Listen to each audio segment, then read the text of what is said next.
Bhagavate Vasudevaya.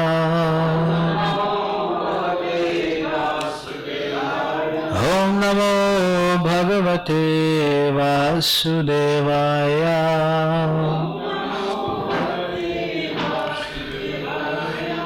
So we're reading today from Bhagavad-Gita as it is, chapter 2, verse 51 today.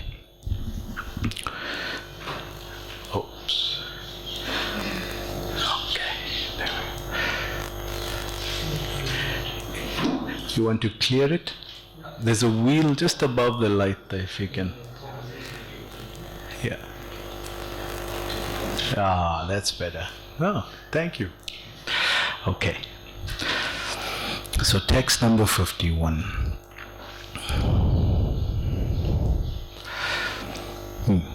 Karma-jaṁ buddhi-yuktā phalaṁ tyaktvā manīṣiṇaḥ janma-bandha-vinirmuktāḥ padam gacchanty anāmayam karma-jaṁ buddhi-yuktā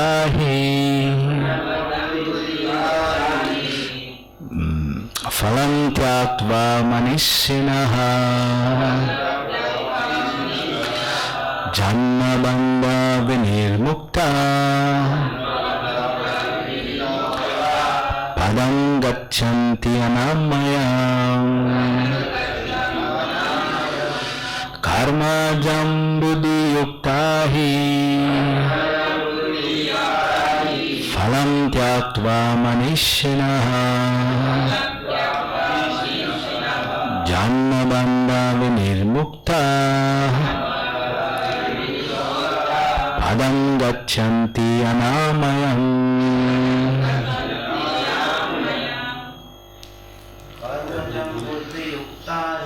Karma-jaṁ buddhi-yuktā manīṣiṇaḥ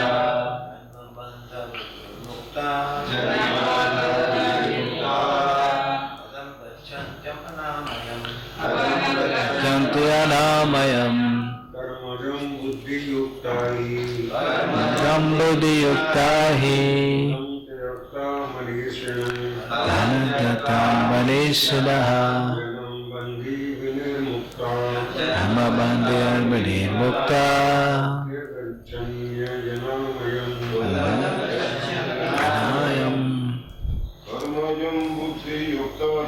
karma-jaṁ buddhi-yuktā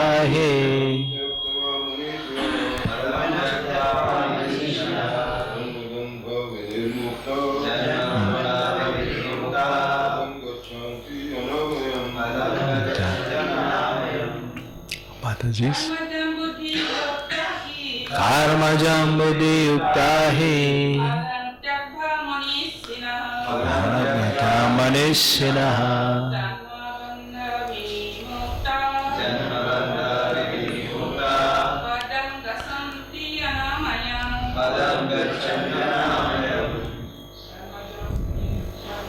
karma-jaṁ buddhi-yuktā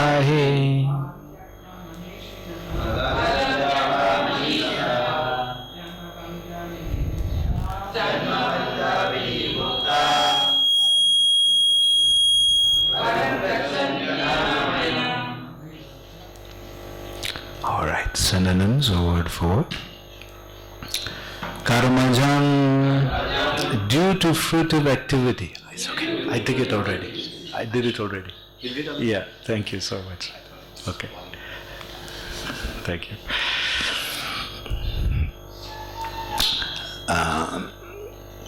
Buddhi-yuktā, being engaged in devotional service.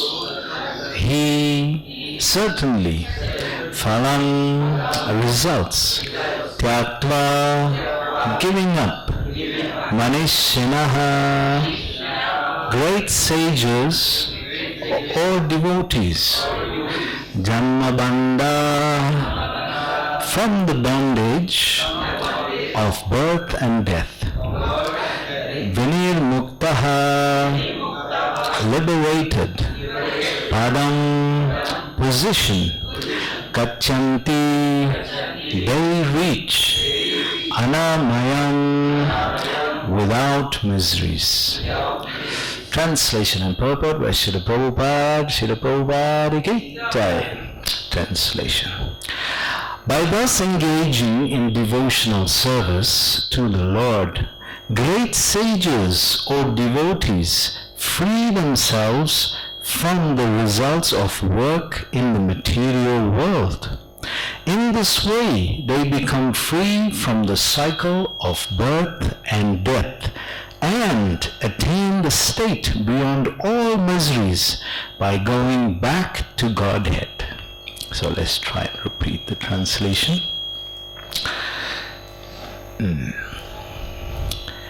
Can we cut the volume of the mic a little bit? There's a little feedback, yeah? Okay, please repeat. By thus engaging in devotional service to the Lord, great sages or devotees free themselves from the results of work in the material world. In this way, they become free from the cycle of birth and death and attain the state beyond all miseries by going back to Godhead. Purport by Srila Prabhupada. The liberated living entities belong to that place where there are no material miseries. The Bhagavatam 10, chapter 10, verse 4, Canto 10, chapter 14, verse 58. Anybody knows this chapter, just by the way? 14th chapter of 10th canto? Lord Brahma's prayers. This is the last chapter Prabhupada translated before he left this planet. So this is a beautiful verse that describes this point. It says, Samasvita ye pada pallava plavam mahat padam punya yaso murare bhavam buddhi vatsa padam param padam padam padam yad vit padam natesam. That last line is a famous line we quote. Padam padam yad vit padam yatesam. Let's see the translation. For one who has accepted the boat of the lotus feet of the Lord, who is the shelter of the cosmic manifestation and is famous as Mukunda, or the giver of mukti, the ocean of the material world is like the water contained in a calf's footprint. Phalam padam, phalam padam, or the place where there are no material miseries. What is the word in the word for word that matches this? It's the last word in the word for word. Anāmayam. This is a big word today. Anāmayam. Very good. Or Vaikuntha is his goal, not the place where there is danger in every step of life. Owing to ignorance, Prabhupada is saying, owing to ignorance, one does not know that this material world is a miserable place where there are dangers at every step.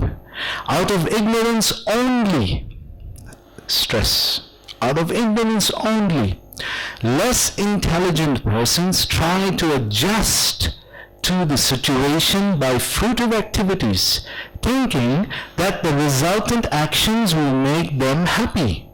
They do not know that no kind of material body anywhere within this material universe, within the universe, can give life without miseries.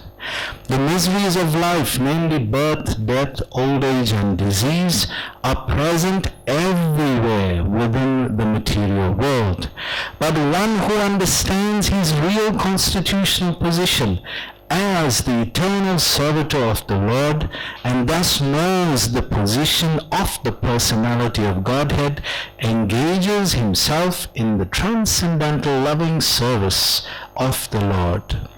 Consequently, he becomes qualified to enter into the Vaikuntha planets, where there is neither material, miserable life, nor influence of time and death. To know one's constitutional position means to know also the sublime position of the Lord. Very powerful point. One who strongly thinks that the living entity's position and the Lord's position are on the same level is to be understood to be in darkness and therefore unable to engage himself in the devotional service of the Lord.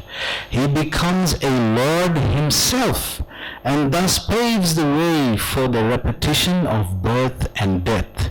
But one who, understanding that his position is to serve, transfers himself to the service of the Lord, at once becomes eligible for Vaikuntha Loka.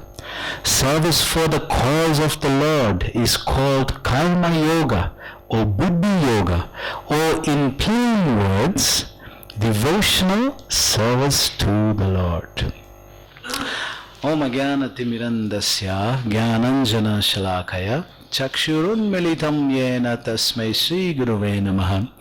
Shri Chaitanya Manobhistam Stapitam Yena Bhutale Swayam Rupa Kadamayam Dadati Swavadantikam Vandeham Sri Guru Shri Padakamalam Shri Gurum Vaishnavanamuscha Shri Rupam Sagrajatam Sahagana Raghunatam Tam Tam Sajivam Sadvaitam Sarvadutam Parijana Sahitam Krishna Chaitanya Devam Sri Radha Krishna Padam Sahagana Lalita Shri Vishakanamuscha Namo Vishnu Padaya Krishna Prestaya Bhutale Srimate Bhakti Vedanta Swami Tinamine Namaste Saraswati Deve Gauravani Pracharine Nirvishesha Shunyavadi Pasyatya Desatarine Vancha Kalpatarubhyasya Kripa Sindhubhyevacha Patitanam Pavanebhyo Vaishnavebhyo Namo Namaha. Jai Shri Krishna Chaitanya Prabhu Nityananda Sri Advaita Gadadhar Sivasadi Gaura Bhakta Vrinda. Hare Krishna Krishna Krishna Hare Hare Hare Rama Rama Rama Hare Hare. So we welcome everybody to today's class, and we're in a very interesting point or part of the second chapter, because Krishna is about to reveal something very special about himself. In today's verse, we're hearing about a destination which Krishna hasn't mentioned before. What are some of the destinations that he has mentioned? The heavenly planets, Svargaloka. Arjun, you will get Svargaloka. He's mentioned you will get rewards. Even on this planet you can enjoy the kingdom if you win, if you fight. But this destination that he's giving today, in today's verse, what he's explaining, is not a material place. You cannot find it in Google Maps. This is not there. This is a very different place that he's mentioning today. And we're going to see how Krishna, being as humble as he is trying to introduce us back home, back to Godhead. And he's doing it in such a humble way also. We'll see Krishna's humility also in this. So, in this section we are seeing how to live so that we can reach the eternal abode. How to act in this world. That's the lesson we're trying to learn, so that we can actually reach an eternal destination rather than acting and getting a temporary one. And at the moment we've been hearing about temporary destinations that Krishna has been telling Arjuna. Swarga, you will get Swarga, Arjuna. You're a Kshatriya. Kshatriyas die on the battlefield, they get Swarga Loka. But today he's mentioning this place, that is his dear abode. But he does it just as a hint, nothing in detail. It's just an very basic, the first time actually Krishna that is introducing this aspect of himself. So as we see the summary, we have covered many different sections, and this section up to verse 53, we're on 51 today, will deal with this part of karma yoga. So Krishna has explained karma kanda, the fruitive result, and he's explained how in the Vedas it's basically discussing this point. And he's telling Arjuna, I'm trying to introduce you to something higher than this. We're moving it up, and we're going to try to follow that thought trend as well in a moment. So this section also applies to the karma yoga and bhakti yoga. Now it's not so clear. But Krishna is speaking bhakti yoga, but it is not as clear as he would do in other chapters. Remember, this is a summary chapter, and this is the first parts of devotion or devotional service that Krishna is introducing. So it is both aspects is understood in this section. Both aspects, both of karma yoga and of bhakti yoga. Of course, for the devotee, we want to understand the devotional mood of it, but Krishna this is his preaching technique, like we say. He's introduced first karma kand, then he's lifted it to one level higher, to karma yoga, and now he's giving hints of something which is eternal, a result which is eternal, and a location which is eternal. So it's very different from what he's been telling Arjuna, and we're going to follow that just now. So karma yoga, because Krishna has not explicitly referred to himself thus far. If you see the translation, okay, let's try to follow Krishna's thought here very quickly, and then you'll see exactly how he has been explaining. Yes, this one. Right. So if you see, we'll start from verse 37. Just quickly, you can go through it with me, right? So Krishna first introduces an idea in 37, where he says, O son of Kunti, either you will be killed on the battlefield and attain the heavenly planets, or you will conquer and enjoy the earthly kingdom. So he's offering something material, temporary. Either you'll be killed or you'll get the earthly kingdom. It's the material objective, material thing that Krishna is telling Arjuna, you will get this. So it's nothing like what he's talking about today. So we're seeing how Krishna has developed from karma kanda to karma yoga to now to aspects of bhakti. Therefore, get up and fight with determination. So he's saying fight. Why? Because you'll get some material result. But in the very next verse, in 38, he kind of gives the antithesis of his argument, the opposite argument. On one hand, he's saying you get these material things, fight. Let's see what he's saying, that's in 37. The very next verse, he changes what's his position. He changes what he's said in 37. Let's see that. Do thou fight for the sake of fighting without considering happiness? You see that word considering there. He says without considering happiness. The very verse before that he says consider this. You see that? He's saying no, consider material desire, material things. You get the kingdom, you get Swarga. You should consider this. And the very next verse, Krishna says, do thou act without considering happiness or distress, loss or gain. Victory, you see the duality is here, victory and defeat, and by so doing you shall never incur sin. So it's actually completely opposite to what he just said in the previous verse. But it's a build-up. It's a build-up to the point that he's bringing today. And then in 49, he says this very durena sad hi avaram karma. This first line, very strong, durena. He says, "O Dhananjaya, keep all abominable activity far distant by devotional service." If you want to keep abominable activity far, because you're scared of sinful reaction, you keep abominable thing far away. How do you do that? Devotional service. Oh, there's a new idea here. So you see slowly Krishna bringing on in the points of bhakti, slowly he's bringing it in. Devotional service, and in that consciousness. So what is devotional service? It's a state of mind. It's conscious, in that consciousness, surrender unto the Lord. Krishna doesn't say surrender unto me. Mamekam saranam braja, like he said in 18th chapter. Clearly there he's saying surrender unto me, Krishna.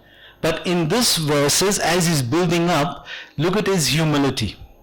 He's saying surrender unto the Lord. He's speaking about himself only, but he's speaking about himself in a third person state. This is because he hasn't introduced, why should I accept you as God? Have you shown anything yet to prove that you are God? He hasn't. He only has done in the 10th chapter, 10, 11, there he shows his power. But now he's building it up. And in that humble state, he's saying, no, do it for the Lord. Ultimately, he's talking about himself only. But just so that Arjuna can appreciate the gradual progression of what Krishna is doing, he says, no, do it for the Lord. Then he says, those who want to enjoy the fruits of their work are misers. Yeah, they are misers if they only enjoy their fruits. And then in today's verse, the first thing Krishna speaks of is of a destination higher than Svargaloka. Now let's see how Prabhupada presents this, right? From the translation we see here. Translation of today's verse. By thus engaging in devotional service. Again this word is coming, devotional service.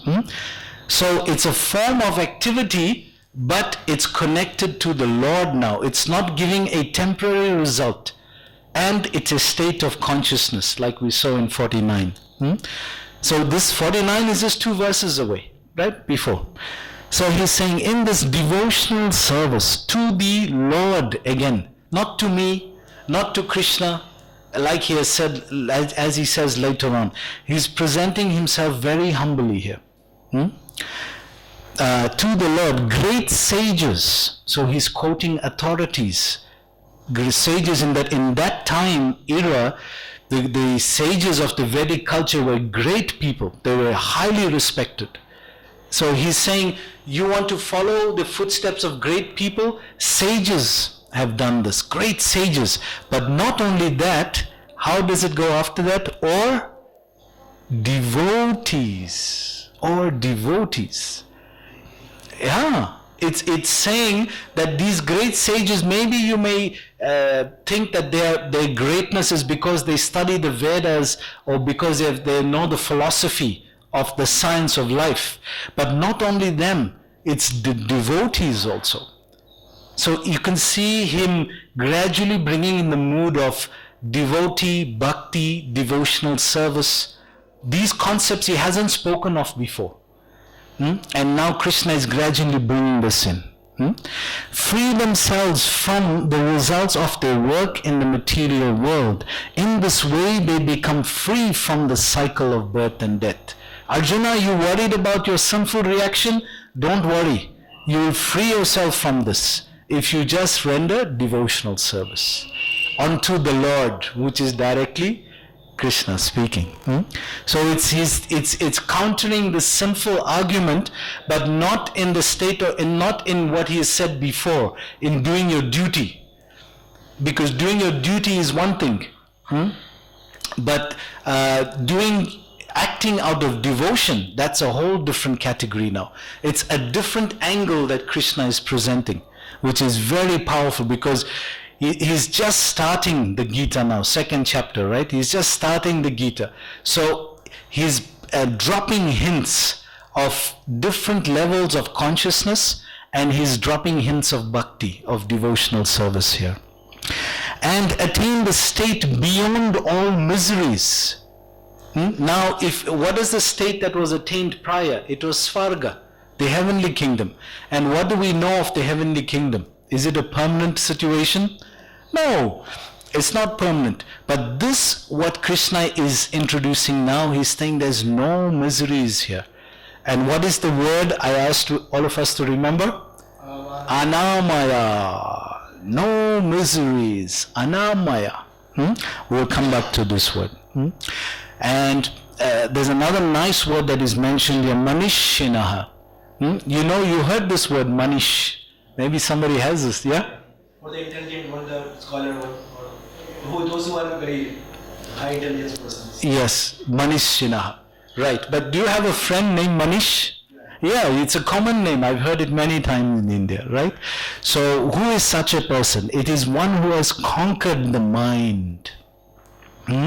One who is a greatly thoughtful person. Manīṣiṇaḥ is a very greatly thoughtful person. So the mind always looks at superficial things. It never sees the deeper reality of life.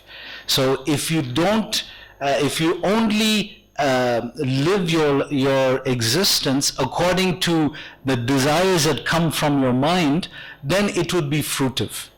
But great thinkers have thought even higher than this. And what did they present? That bhakti or devotional service can give a higher result. So Arjuna, I want the best result for you, the highest result. So if you understand that point, then it's bhakti that is highest of all. So he's saying, if the mind cannot think deep, then the consciousness is superficial. If your mind is not able to think deeply about life, that's why he's presented material options, because he's counted it in these verses. So the first option that is presented is material, Svarga, like we see there, 37. Yes, you will get the kingdom and all of that. But now what he's presenting now is not material. It's a non-material result. Anāmayam, misery, freedom from misery, a place that is free from misery. So what is that common definition that we know? One place that has, where we can go where there's no misery. What is it called? Vaikunta, of course, Vaikunta. So it's another synonym for Vaikunta, Anāmayam. It's describing that place where there is no misery. And we're going to see that place also just now. So Krishna shows here that this is even a deeper and higher knowledge than the Vedas has presented thus far. That thus far we have presented different options, the flowery language of the Vedas, so many things we were discussing. But what Krishna is offering him now is something very deep. It's higher than because what is the goal of the Vedas? Vedascha sarver aham-eva vedyo. That is the point of the Vedas. The point of the Vedas is to know Krishna. If you miss that point, like we showed last week, you remember that person was speaking and giving us some summary of the Vedic study, and at the end they missed the point because nothing was mentioned of Krishna. Nothing was mentioned about Krishna as the goal. So if you study all the Vedas, the different aspects of Vedic study, and you don't come to this conclusion of Krishna, then you've missed it. So Krishna has just mentioned that to Arjuna in these few verses like this, that this is the higher knowledge. Srila Prabhupada quotes this verse, the verse to speak about Anāmayam, the spiritual world. And Krishna shows how to practice karma-yoga by staying fixed and equipoised with material's ups and downs. how to stay fixed on that platform. So what I want to show you here, I hope this is, yes, okay, we'll come back to this one. Oh, you know that person, right? Yes, we have something interesting from him also. Okay. Yeah. Yes. So in order to, okay, let's read a little bit more, and then Prabhupada makes this point very, very nicely here. Yes. So Krishna is ultimately trying to explain to Arjuna that take refuge in the wisdom that the Vedas is offering, fine, but don't get so focused on the fruitive results that you're getting from there. The Vedas have something deep to offer, some deep wisdom. And what is that wisdom? That we are not the body, we are the soul. And if we are the soul, what is our relationship then, eternally? And if we know that, how do you proceed to go back to Godhead? So that's an important aspect. Prabhupada says in the purport, the liberated living entities belong to that place where there is no material miseries. The Bhagavatam describes, we'll read the English, for one who has accepted the boat of the lotus feet of the Lord, who is the shelter of the cosmic manifestation and is famous as Mukunda, or the giver of mukti, the ocean of the material world is like the water contained in a calf's footprint. Param padam, or the place where there is no material miseries, or Vaikuntha, is his goal, not the place where there is danger in every step. Now we know the nature of the material world. There is danger in every step. As soon as you move, something comes up that causes anxiety or difficulty. So this is just some examples. Don't mind the music. So sometimes we just minding our own business, like, oh, look at that. And it can happen at any time, right? It can literally happen at any time, where we're not expecting it, you're just crossing the road, maybe here at Chattigara, and you can see this person is skating and nobody caught him, so he's on his way down somewhere, right? He just missed again. There's a motorbike out of control here, just missed it. So at any moment, and this one was most powerful for me, because this person standing here came, this is a racing car track, they call it NASCAR in America.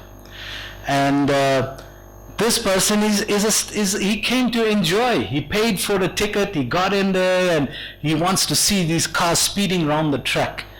So he came to enjoy, but little did he think that at any moment his life could be in danger. I mean, what danger? He's not even on the track. But look what happens. So the cars come flying by, and that car came straight for him. This reminds me of the movie Final Destination. Oh, there's a movie like that? There's a movie Final Destination Part 1, 2, 3, 4. Okay. And some inadvertent happenings happens to the persons over there. Right. Unknowingly all the time. Right. It just reminds me that story. Okay. It's a fiction. It's a fiction movie, huh? So look again, here's he standing here, he's trying to enjoy the speeding cars, not thinking that he's in danger. And then he looks, oh! So at any moment, danger can come at any moment. At any moment. Those people are lucky there.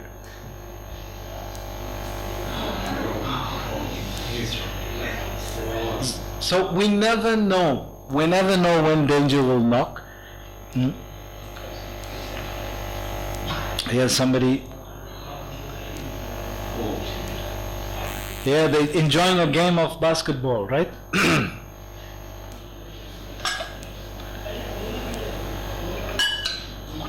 Here, I don't know what happened there, but he's trying to get out of the way. Here again. Somebody on the road. Whoa. So at every moment there's danger. So if we remember this, that yes, if there's every moment is possible danger, then how do I protect myself from such a situation? So the acharyas are telling us, if we remember the lotus feet of Krishna, and how do we do that if we don't practice that? So that is why we do our sadhana, that's why we do our spiritual activities, because at any moment that could be any one of us. You just try to cross the road here on a Sunday and see. It'll take you maybe 2 hours if you get a gap to cross through, It's almost impossible. There's so much of every moment somebody speeding by with a motorbike so danger at any moment. Prabhupada goes on to say here, owing to ignorance. Now he's giving the diagnosis of the human culture. He says, what is the cause of their suffering like this? He says it's owing to ignorance. One does not know that this material world is a miserable place. So one may say, you're just seeing it that way. If you think positively, it will change. But thinking positively, can you change any one of these situations?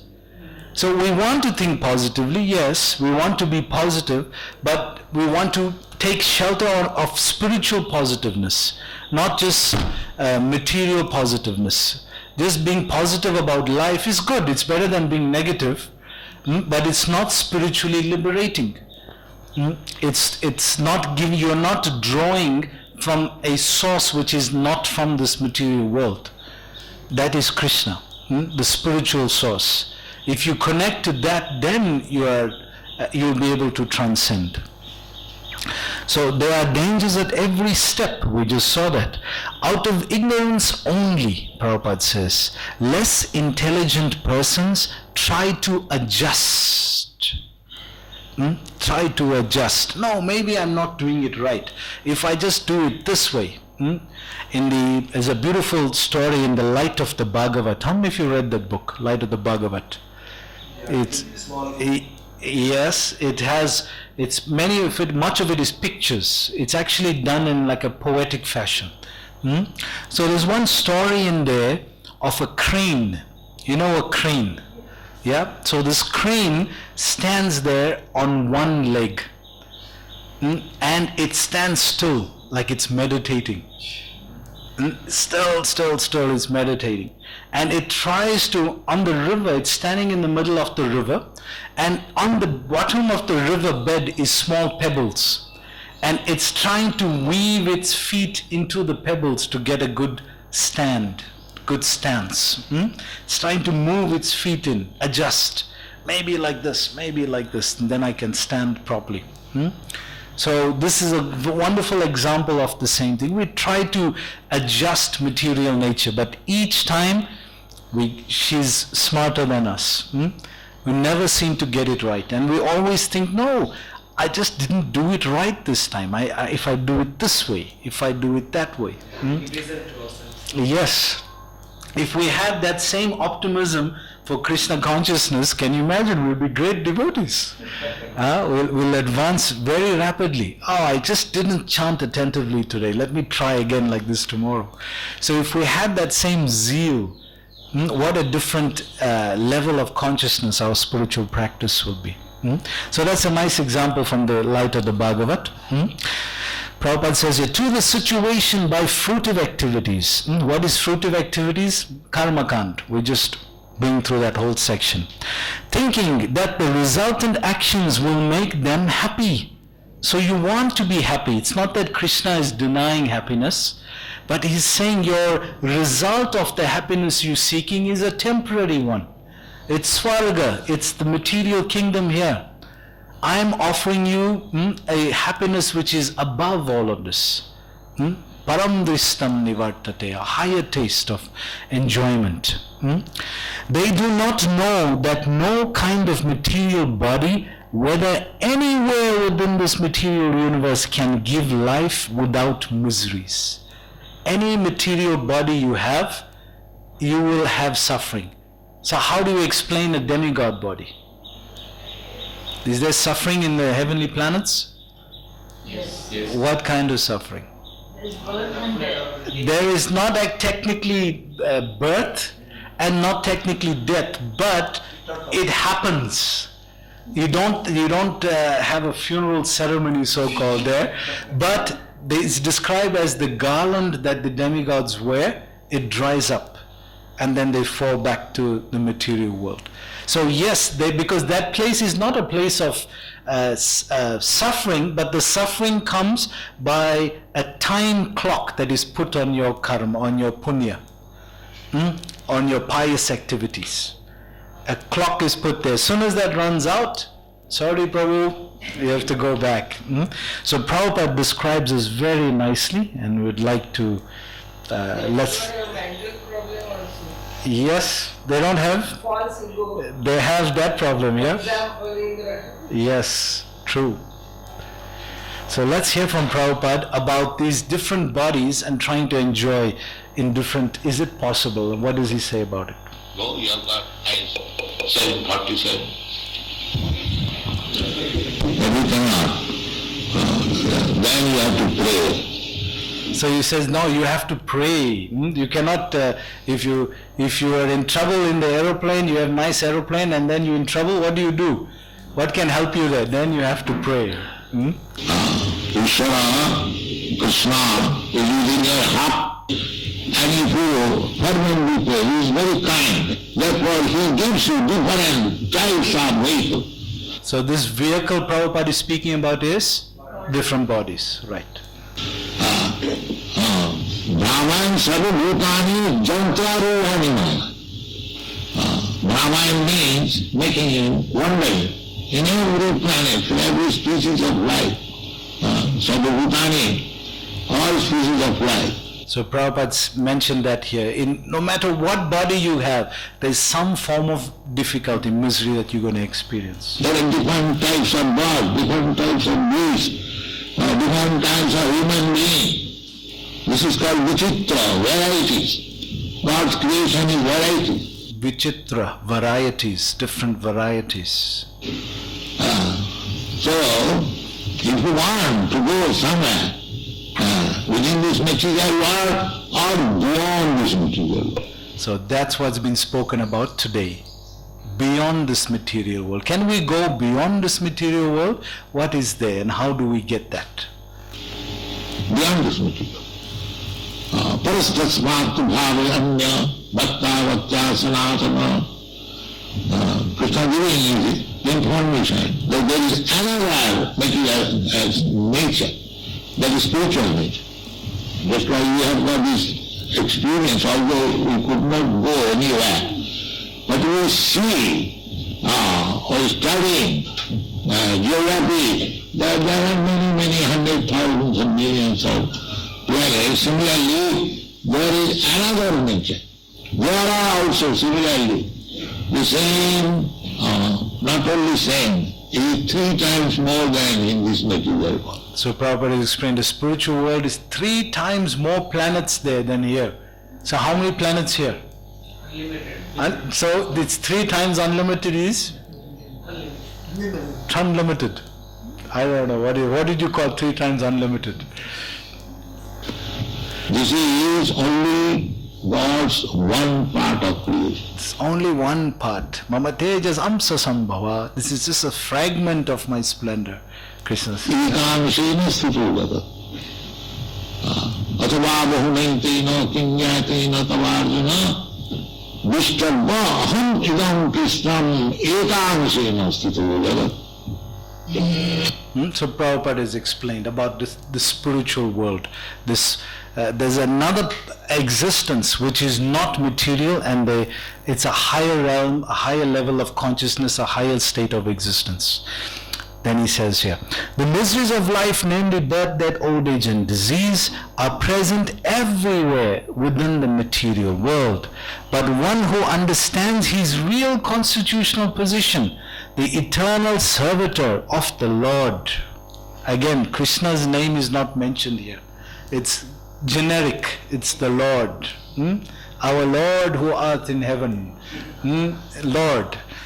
But Krishna is offering a deeper relationship than that. But for now, it's good enough, because at least it gives you an object which is not material, a place or a person which is not material, and thus knows the position of the personality of Godhead, engages himself in the transcendental loving service of the Lord.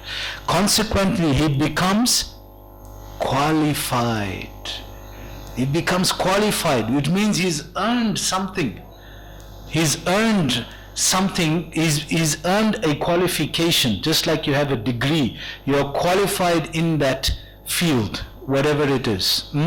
So this person who is engaged in devotional service, he's earned a qualification. What is that qualification? To enter into the Vaikuntha planets, where there is neither material or miserable life, nor the influence of time and death. If time is not acting on you, there's no way you can die. You are immortal.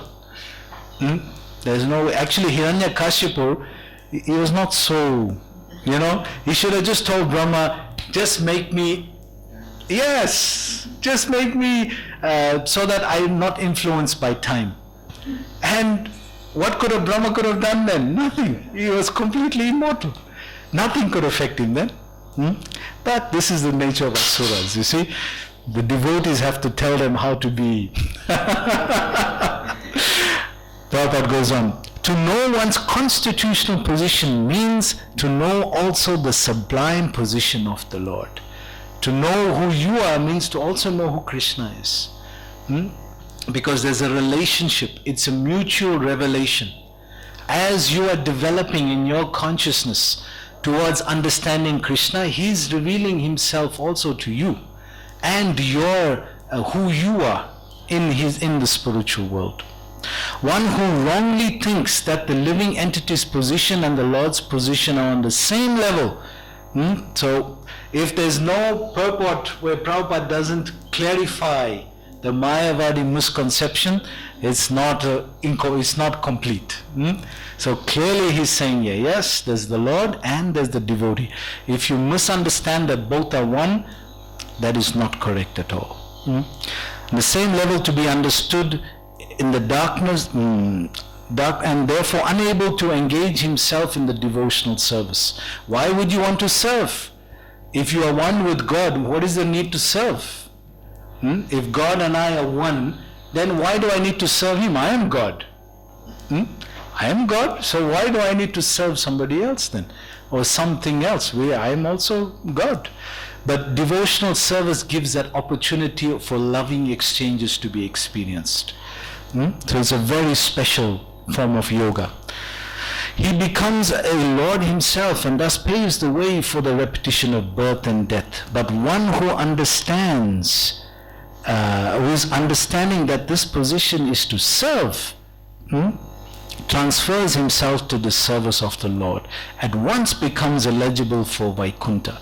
Service for the cause of the Lord is called karma-yoga or buddhi-yoga, or in interesting word here, plain words, Prabhupada describes.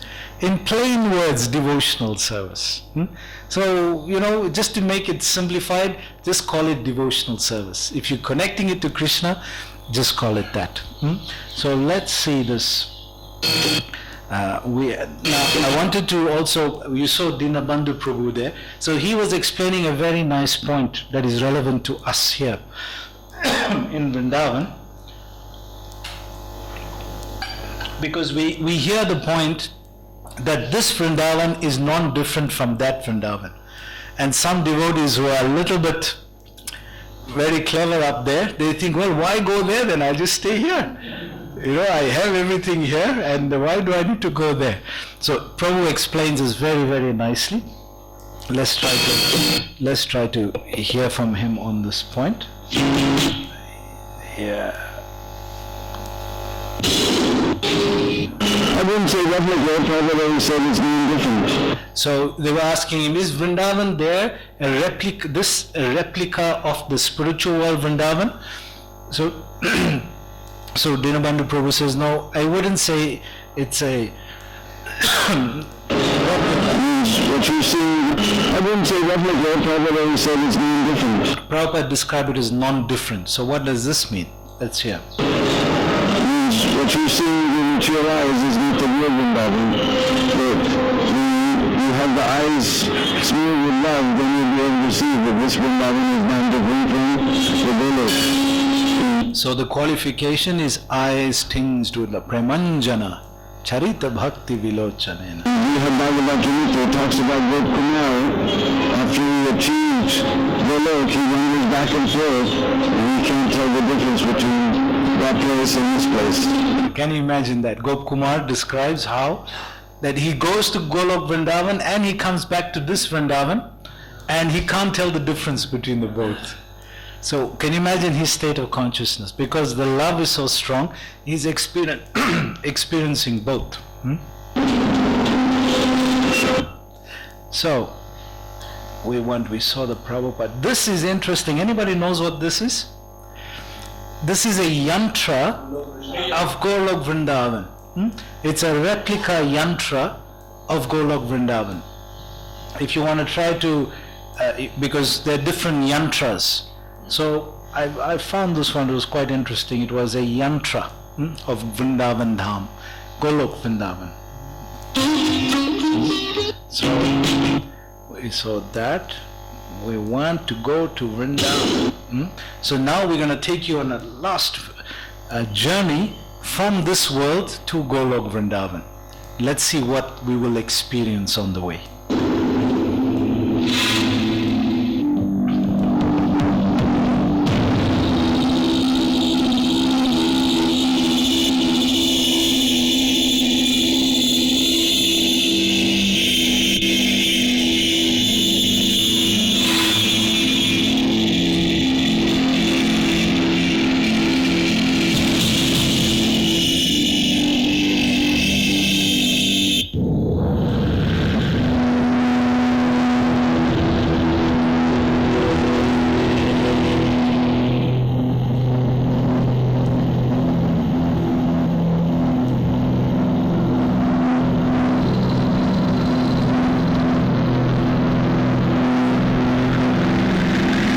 Whenever we're seeing a huge picture of space like that, we always think, where am I there? I must be there somewhere, yeah?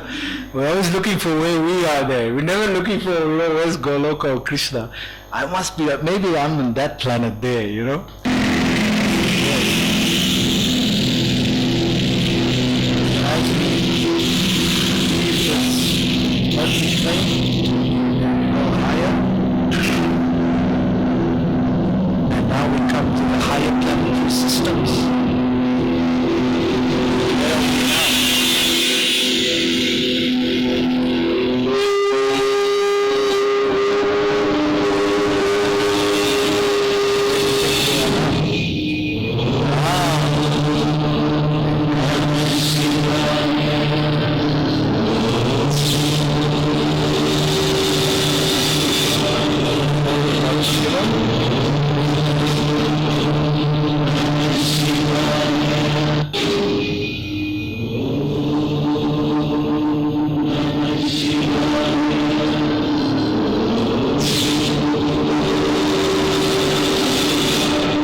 Anāmayam.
So that will be a special day, yeah? Srila Prabhupada ki jai. So we have 5 minutes. If anybody has a burning question they would like to ask or share something with us, we can pass the mic quickly. Can you pass the mic around to see if anybody over there has a question? Does it reach?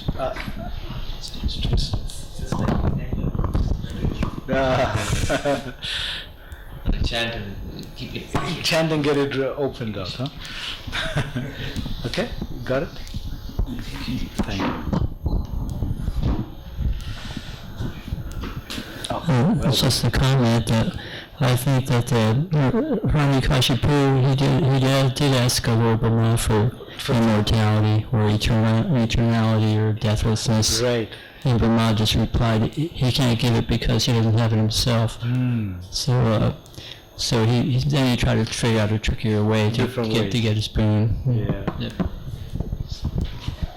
We were just mentioning, if we just thought of this one thing and said, well, is immortality means what?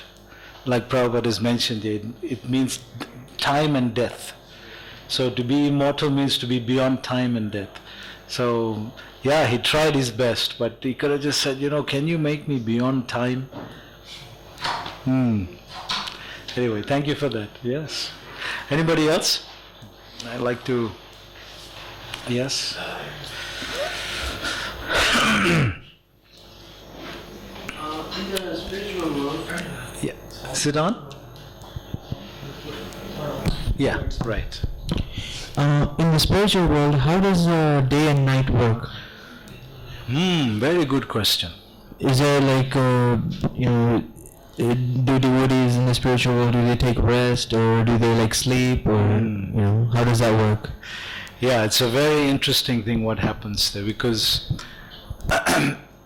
it's described that the seasons and time will mean day and night, and seasons and the sun, you get a nice sunshine, or maybe it's a rainy season, or it's Amavasya, dark moon night.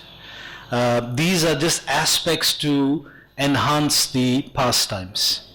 They're like props in a drama. They're not the way it works here in the material world. And with regards to sleeping, and Krishna doesn't sleep. Maybe Mahavishnu does, but Krishna doesn't. Yeah.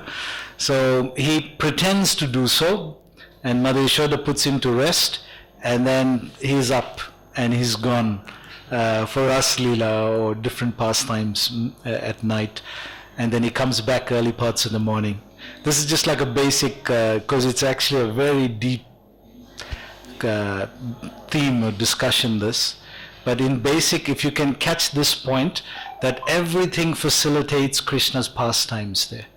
All these things help to facilitate, to enhance what is called the ambience of the pastime, to create the mood, so that there's more can be experienced in that pastime. So the day and night is also described like that also. It enhances the pastime. So in a way, it doesn't have like strict patterns as they are in the 4 seasons and everything. It doesn't have any strict pattern as we do have over here in the material world.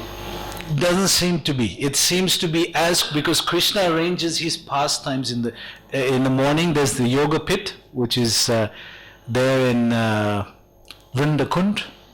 And Krishna meets with Vrindadevi and Yoga Maya, and he gives them some idea of what he would like that day, and then they become creative to create his pastime, and he's also part of that. He had some input in that, but it's things that he would want to enjoy in that pastime for that day. So just like I said, Amavasya is dark moon night. Then in that we dress the deities with blackish outfit, so that Krishna could not be seen, or Radharani and the gopis would not be seen so easily as they move through the forest. And then you get full moon night, Purnima, where they dress differently. So all these aspects of nature that we understand in this world works differently there. They all serve the pastime. That's my understanding of it. It's a very big and deep topic. We'll have to get some senior devotee to explain a little more detail to you on that. Yeah. Anybody else like to share anything? Yeah. Yeah. I wanted to share something. Okay. I can just do it. Okay. Without my- So I was just watching that movie back then, Another Station 1, 2, 3, Part 4. So I just found, because I was trying to observe things, how life, death was there, permanent was there, already fixed. So how we try to cheat, the Yamaraj by our clever means, by Yes. just by cat, holding our hand, like this cat is following you and it's just holding your hand, bury your hand, Yes. your hand in the sand, and you just think, oh, I'm safe. So, death is find its way to catch you.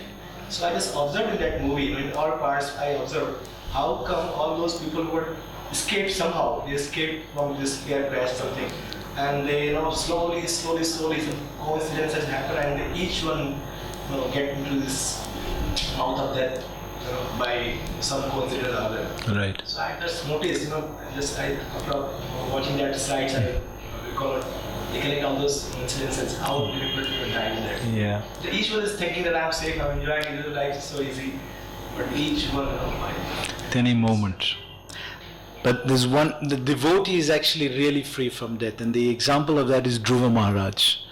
Because when he attained perfection, the Vimana, the celestial aeroplane came to pick him up, and he said, just wait, I need to finish my sadhana here, just park there, and I'll do what I have to do here, and then when I'm ready, we can go, That's how much of sort of command he had. Not in an egoistic way, but in a devotional way. This was more important to me right now, to do my connect with Krishna, finish my sadhana. And then when he did go on, Yamaraj came. And what did he do? He stepped on his head. So that is real deathlessness. Again, devotional service. I remember one line written by Tushdas Tulsidas. Line is written by Tushdas. Okay, yeah. There's one line I heard.